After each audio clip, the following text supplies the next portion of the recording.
So Britain's foreign secretary just did something the UK has avoided for 5 years. He paid a visit to China.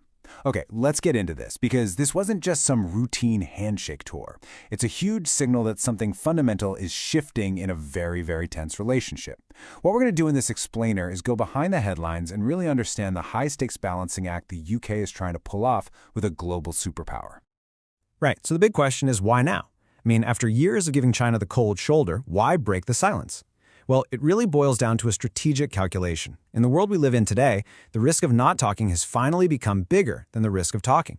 But let's be crystal clear about one thing. This is not about making friends. And that is the absolute key takeaway here. If you're thinking this is some kind of reboot of the so-called golden era of relations we saw years ago, yeah, that's not what's happening. The best way to think about this visit is as a damage control mission.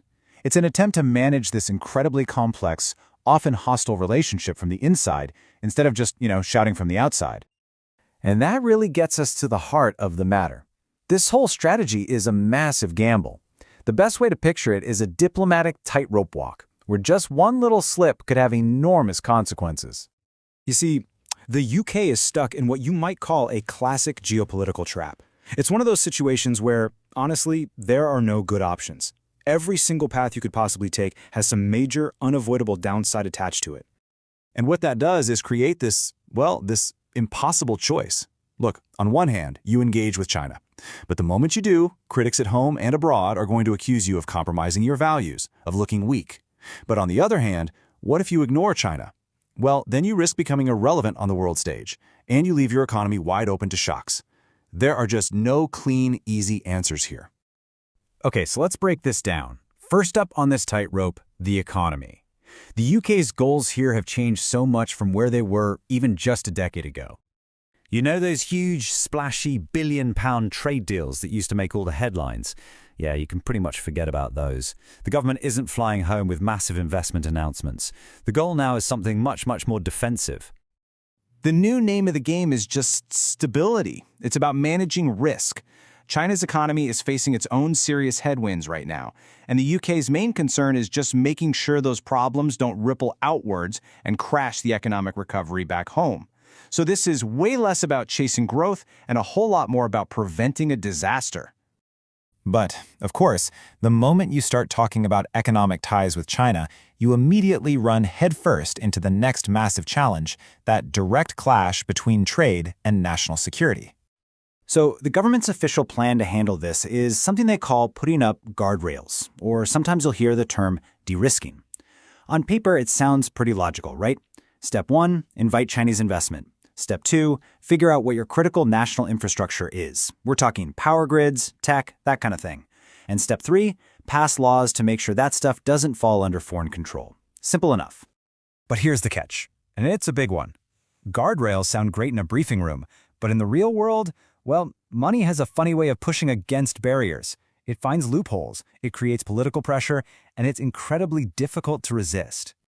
And that right there leads to the central and maybe unanswerable question for security officials. How do you actually pull it off? How do you get the benefit of Chinese investment while also guaranteeing you don't slowly sign away control over the very systems that keep your lights on and your country running? Nobody seems to have a clear answer for that one. And this whole security mess flows right into what is, let's be honest, the most difficult and morally tricky part of this entire tightrope walk: the question of human rights. For a long time, the UK's playbook has been what's called quiet diplomacy. The basic idea is that you raise these really sensitive issues like the treatment of the Uyghurs or the situation in Hong Kong, but you do it behind closed doors in private meetings. The thinking is you avoid a public shouting match with Beijing so you can keep the lines of communication open. But the pushback against that strategy is getting a lot louder. Critics are asking, is this really effective diplomacy? Or is it just a convenient excuse to look the other way so you can protect your economic interests? As the pressure builds at home to speak out more forcefully, that quiet approach is getting a lot harder to justify. So, you've got the economic minefield, the security nightmare, the moral dilemmas. You put it all together and you have to ask, why even bother? Why walk this tightrope at all? Well, the answer is a pretty reluctant acceptance of how the world works now. Because the simple fact is, the biggest problems we all face today, they don't respect borders. They're global problems, and they need global solutions. You think about something like climate change, or the rules for international trade, or global security and future pandemics. It is nearly impossible to make any real progress on those things if China isn't part of the conversation. And that right there is the bottom line.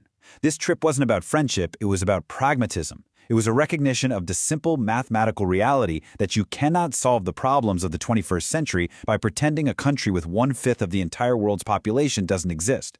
Trying to isolate them just isn't a serious option anymore.